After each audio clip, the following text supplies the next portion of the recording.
हम प्रवल्लिका के परिवार से मिलने आए क्योंकि जो दर्दनाक हादसा इस परिवार के साथ हुआ है वो दर्द हम समझ रहे हैं। किस तरीके से एक गरीब परिवार मजदूरी करके, बर्तन मांज के, काम करके, मेहनत करके अपने बच्चों को कर्जा लेकर भी पढ़ाता है। जिस परिवार के पास किताब खरीदने के पैसे ना हो, पैसे उधार लेकर भी अपने बच्चों को पढ़ाता है। और प्रवल्लिका के साथ जो हुआ वो आज पूरा देश, तेलंगाना के साथ साथ पूरा देश देख रहा है कि किस तरीके से बार बार एग्जाम्स को पोस्टपोन करके देश के भविष्य के साथ खिलवाड़ किया जा रहा है। और प्रवल्लिका जैसी बेटियों को सुसाइड करनी पड़ रही है, देश के भविष्य को सुसाइड करनी पड़ रही है। आज एक गरीब परिवार तड़प रहा है, रो रहा है, बिलख रहा है, अपनी उस होनहार बेटी को खो चुका है। शायद ये दर्द कभी इनके दिल से न निकले, लेकिन इस दर्द में नमक छिड़कने का काम जिस तरीके से केसीआर सरकार की, बीआरएस की पुलिस ने किया है, प्रवल्लिका के चरित्र पर उंगली उठाकर, ये बेहद शर्मनाक है। हाउ डेयर दे, उनकी हिम्मत कैसे हुई एक बेटी के चरित्र पर उंगली उठाने की। वो बेटी, वो कहते हैं कि वो पढ़ाई और तैयारी नहीं कर रही थी। देखिए ग्रुप 2 की किताबें, क्या लिखा है इस पे? प्रवल्लिका की राइटिंग में लिखा है। यार जिससे मेरे हाथ में नहीं है, इनके हाथ में, इनके हाथ में, इनके हाथ में।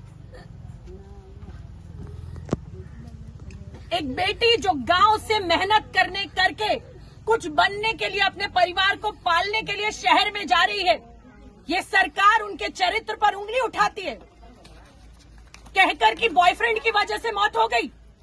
शर्म आनी चाहिए इस सरकार को। क्या देश की बेटियों की ये वक्त है?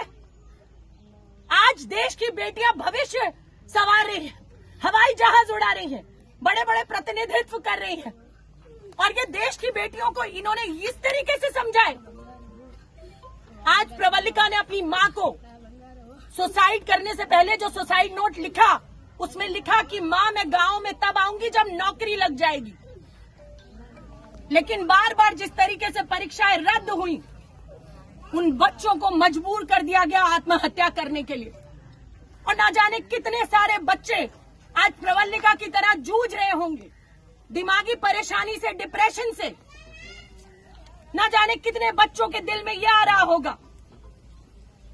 इस भ्रष्ट सरकार की वजह से मैं केसीआर से पूछना चाहती हूं कि कविता के कुत्ते की मौत होती है तो डॉक्टर, वेटरनरी डॉक्टर सस्पेंड होता है, लेकिन जब प्रवल्लिका के चरित्र पर उंगली उठाई जाती है, जिस पुलिस वाले ने उठाई वो सस्पेंड क्यों नहीं हुआ अभी तक?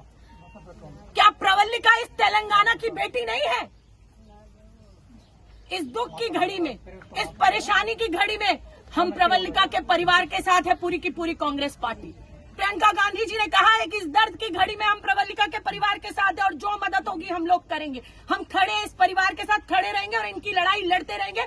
आप तेलंगाना की बेटियों के भविष्य के साथ, उनके चरित्र के साथ इस तरीके से खिलवाड़ नहीं कर सकते। इस परिवार को मदद मिलनी चाहिए सरकार से, कॉम्पनसेशन, और इनके भाई को नौकरी मिलनी चाहिए। यह हमारी डिमांड है इस सरकार से।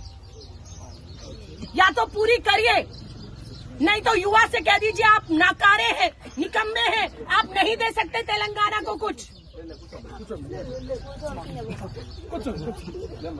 आप कह दीजिए कि नहीं दे सकते, भविष्य को, युवाओं को कुछ नहीं दे सकते। रेवंत रेड्डी की बात कर रहे हैं, एक मिनट।